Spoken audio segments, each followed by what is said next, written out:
101 Dalmatians. New Year's Day. It was the first day of the new year, and Pongo and Perdita were out for a walk with their pets, Roger and Anita. The morning fog was beginning to part, and the air was clear and cold. "Oh, Pongo," Perdita sighed happily. "What a wonderful year we've just had. 15 puppies to be thankful for." "Yes, darling, and think of all we have to look forward to this year," said Pongo. "Can you believe they all stayed up till midnight last night to ring the new year?" Perdita cried. "And still awake when we left. I do hope they don't tire out, dear. Poor Nanny." "Yes, that was quite a party we had at the flat last night," Pongo agreed. "And Lucky would have spent the whole night watching television if we had allowed him to." "Perhaps we should be getting home now," said Perdita.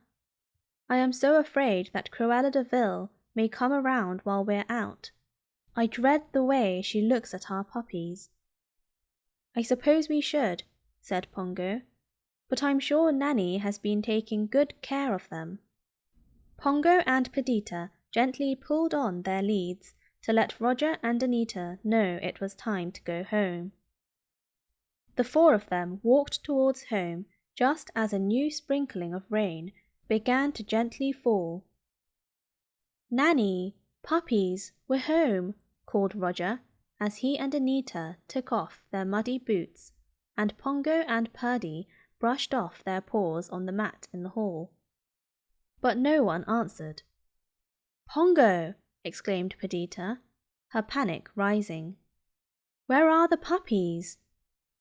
Pongo raced up the stairs and began searching the rooms one by one. Perdita went to check the kitchen. Roger and Anita exchanged concerned looks, but tried to remain calm. Pongo hurried into the sitting room to rejoin Perdita, who was on the brink of tears. "Oh, Pongo," she cried. "Where can—" "Hush, darling," said Pongo, his ears pricked intently. The 2 dogs fell silent. Then they both heard it. A tiny snore came from the direction of the couch. There, nestled among the cushions, the puppies were sound asleep. "I found Nanny," Roger called.